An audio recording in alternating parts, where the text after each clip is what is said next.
masalah dalam hidup, persoalan dalam hidup, dan kekhawatiran dalam hidup ini bisa membuat kita tertekan, bisa membuat kita gelisah. Kita seolah-olah merasa bahwa hidup ini kosong, hidup ini tidak punya sesuatu yang diharapkan oleh karena masalah, oleh karena persoalan-persoalan, oleh karena kekhawatiran yang begitu besar dalam hidup kita. Tapi ada satu firman yang akan saya sampaikan pada saat ini, yaitu dalam Mazmur pasal 42 ayat 6. Dia berkata begini, "Mengapa engkau tertekan hai jiwaku dan gelisah di dalam diriku? Berharaplah kepada Tuhan, sebab aku akan bersyukur lagi kepadanya, penolongku dan Allahku." Ketika kita menghadapi sesuatu kekhawatiran, masalah yang begitu berat, pencobaan, sesuatu yang tidak enak membuat kita tertekan, pikiran kita tertekan, jiwa kita tertekan, seolah-olah kita mengalami sesuatu yang begitu berat dalam hidup ini. Pikiran kita sehingga kita menjadi gelisah, tertekan dalam hidup ini.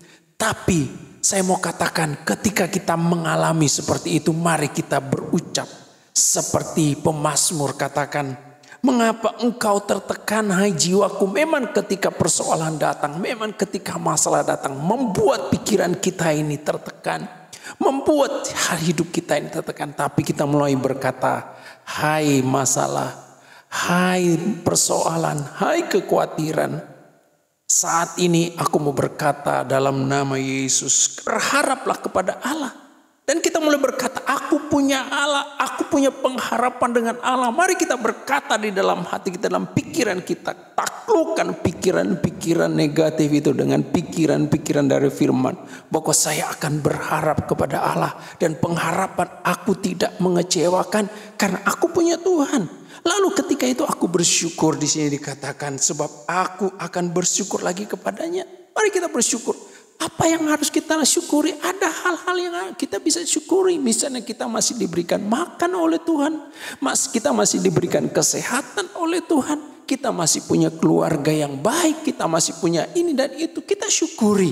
Itulah yang membuat kita ini merasa tidak tertekan lagi.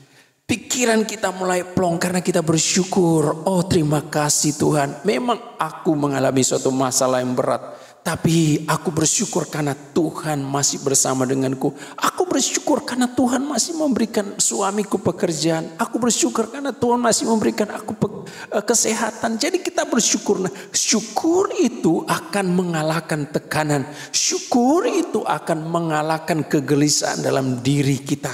Lalu dia katakan di sini, penolongku dan Allahku. Artinya ketika kita mengalami tekanan dalam hidup ini, kita percaya kepada Tuhan bahwa Tuhan akan mengubah segala sesuatu yang kita alami dalam hidup ini. Tekanan itu akan menjadi sukacita ketika kita percaya dan berharap dan kita bersandar kepada Tuhan. Maka Tuhan itu adalah penolong kita, karena Dia adalah Allah kita, karena Dia adalah Bapa kita, sehingga membuat kita merasa tenang di dalam Tuhan. Mari Bapak Ibu Saudara sekalian, jika senang dengan video ini silahkan berikan like dan juga berikan komentar dan di save dan diberikan kepada orang lain, dibagikan kepada orang lain